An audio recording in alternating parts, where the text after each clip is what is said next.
Hello, my name is Nemata Blyden. I'm a professor of history at George Washington University, and I've been asked to speak on the history of Africa and HBCUs, framing the importance of coalition building into the future role.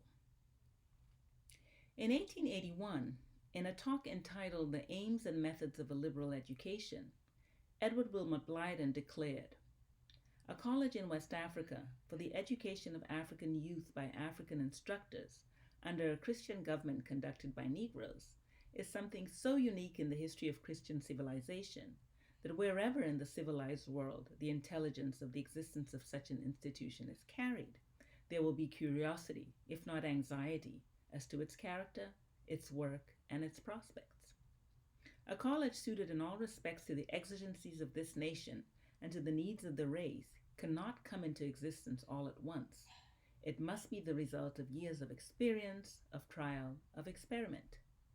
He went on to say, "The work of a college like ours, and among a people like our people, must be at first generative.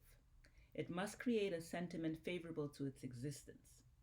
It must generate the intellectual and moral state in the community, which will give it not only a congenial atmosphere in which to strive, but food and nutriment for its enlargement and growth, and out of this will naturally come the material conditions of its success."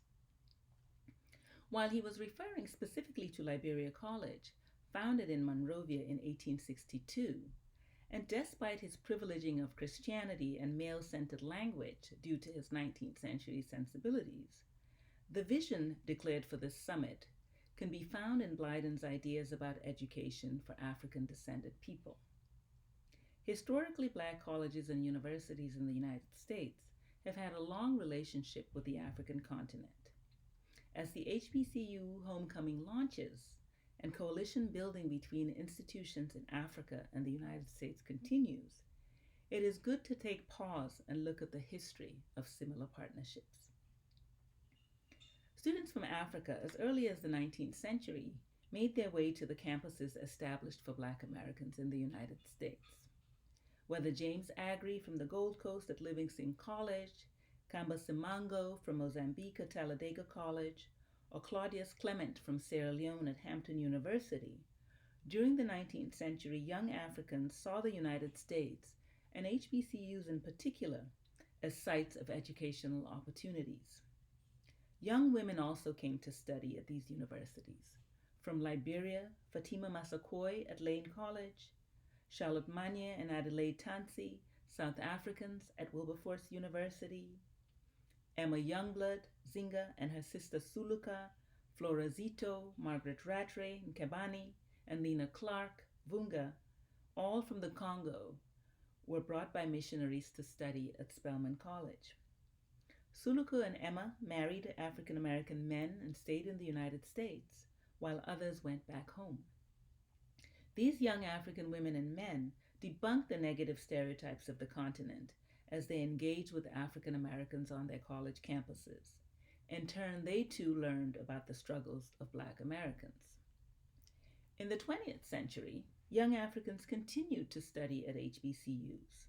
Some of Africa's most recognizable names had once been students at HBCUs. South African Alfred Zuma studied at Tuskegee, while Kwame Nkrumah and Nnamdi Azikiwe were students at Lincoln University, and Nnamdi Azikiwe also studied at Howard University. Hastings Banda from Malawi studied at Central State University, a historically Black college in Ohio. Nkrumah, Azikiwe, and Banda went on to lead their countries at independence. Many others took leadership roles in nationalist movements and later in newly independent governments.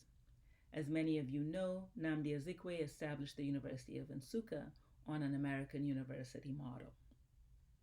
But Africans also influenced African Americans as teachers. Agri later taught at his alma mater.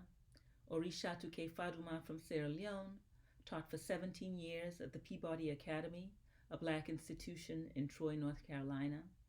Simbini Mamba Nkomo from the British colony of Rhodesia became a professor of African history at Tuskegee, where he formed strong bonds and exerted great influence on his Black American students. They all served as role models for young black students in a segregated American South and shaped American views on Africa.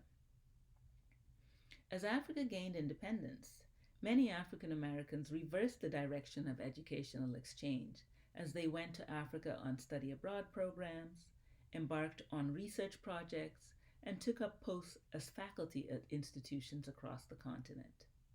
William Leo Hansberry, professor at Howard University, who taught one of the first African history courses at an American university in the 1920s, was the founding director of the Institute of African Studies at the University of Nsukka. These forms of educational exchange were crucial to an Africa-centered knowledge production on both sides of the Atlantic and have continued to this day, as evident from what we will hear these next few days. I will end as I began with a quote from Blyden. "The African must advance by methods of his own. He must possess a power distinct from that of the European. It has been proven that he knows how to take advantage of European culture and that he can be benefited by it. This proof was perhaps necessary, but it is not sufficient. We must show that we are able to go alone, to carve out our own way. We must not suppose that the Anglo-Saxon methods are final, that there is nothing for us to find out for our own guidance, and that we have nothing to teach the world.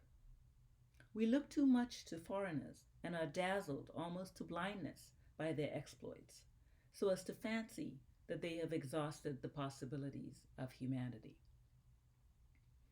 As we discuss partnerships, think about ways to foster opportunities for our students in the United States and Africa, and recognize the role COVID-19 will play in creating or exacerbating already existing disparities, has already begun to play. Let us ask what the role of HBCUs and African universities will be. What part will they play in changing the narrative? What part will they play in eradicating the disparities? Let us adhere to the thought that we can carve out our own way and teach the world. Thank you.